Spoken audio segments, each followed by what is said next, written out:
Hello friends, finally మీరు ఎదురు చూస్తున్న కల్కి రివ్యూ అయితే వచ్చేసింది. మనం అందరం అనుకున్నట్టే కల్కి సినిమా మనం ఇప్పుడు చూసినట్టయితే 100 మెంబర్స్ చూస్తే 95 మెంబర్స్ పాజిటివ్ టాక్ ఇస్తున్నారు. అండ్ ఈ మూవీలో మనం కాన్స్ వచ్చేసి ప్రో విషన్స్ వస్తే ఫస్ట్లో వచ్చేసి screen plan, cinematography and hero acting అయితే ఎరగదీసి పడేసారని ప్రతి ఒక్కరు చెప్తున్నారు. అండ్ ఇక్కడ మనం నాగార్జున అయితే మనకి ఇంకో సినిమాటిక్ యూనివర్స్కి పట్టుకెళ్ళిపోయారని ప్రతి ఒక్క ఆడియన్స్ చెప్తున్నారు. 3 hours ఎలా జరిగిపోయిందో కూడా ప్రతి ఒక్కరికి అర్థం కావట్లేదు.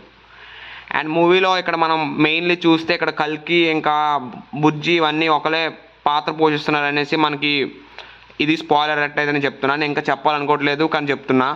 ఈ సినిమా మీకు మీరే చూసి అర్థమవుతుంది. యాక్చువల్లీ ఈ సినిమా చూసిన వ్యూవర్గా నేను ఏదో చెప్తున్నా, ఈ సినిమా చాలా బాగుంది. అండ్ మెయిన్ ప్రొవిజన్స్కి వస్తే ఇక్కడ సినిమాకి వచ్చిన బ్యాక్గ్రౌండ్ మ్యూజిక్ అయితే చాలా బాగుందని అయితే నేను చెప్తున్నా. అండ్ సినిమాటోగ్రఫీ వచ్చేసి చాలా ఆసమ్గా చేశారు. అండ్ మెయిన్లో వచ్చేసి ఇక్కడ మన కమల్ హాసన్ కానీ, దీపికా పడుకునే కానీ వీళ్ళు ప్రతి ఒక్కరు ఈ మూవీని చాలా బాగా యాక్టింగ్ చేశారనేది నేను చెప్తున్నా. అండ్ నెక్స్ట్ ఈ మూవీకి వచ్చేసి సినిమాటోగ్రఫీలో చాలా యాక్షన్స్ అండ్ ఫైట్ సీన్స్ అయితే చాలా బాగా పండాయి అనేది ప్రతి ఒక్క ఆడియన్స్ చెప్తున్నాడు. అండ్ ఈ మూవీకి వచ్చేసి నెక్స్ట్ ప్రో వచ్చేసి నాగశ్విన్ డైరెక్షన్ అండ్ మూవీ మన ప్రభాస్ యాక్టింగ్ అయితే మీకు తెలిసిందే, ఎరగదీసి పడేసిన అయితే మనం చెప్తున్నాం.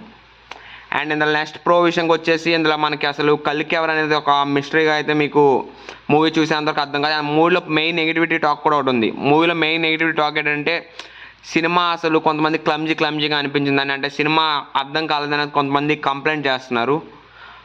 అండ్ బేసికలీ అది కొంతమందికి అయితే అర్థమవుతుంది, కొంతమందికి అర్థం కావట్లేదు. It's all up to you, అది మీరు అర్థం చేసుకుని బట్టి అయితే ఉంటుందని నేనే చెప్తున్నా. అండ్ సినిమా ప్రో వచ్చేసి ఆల్రెడీ మెన్షన్ చేసా, సినిమా బీజిఎం అయితే హైలైట్ ఉంది. And Nageshwar direction has always చాలా బాగుంది. అండ్ ప్రభాస్ అన్న యాక్షన్ కూడా చాలా బాగుంది. అండ్ ప్రతి క్యారెక్టర్ కోసం ఆ స్పెషల్ ఎలివేషన్ ఇచ్చారని అయితే నేను చెప్తున్నా. అండ్ బెస్ట్ అవుట్కమ్ అయితే మూవీని తెప్పించారు. 600 crores వర్త్ అని అయితే నేను చెప్తున్నా. ప్రతి ఒక్కళ్ళు మూవీ మస్ట్ అండ్ షుడ్గా వాచ్ అని నేను పర్సనల్ రికమెండ్ చేస్తున్నా. This is one of the best movie.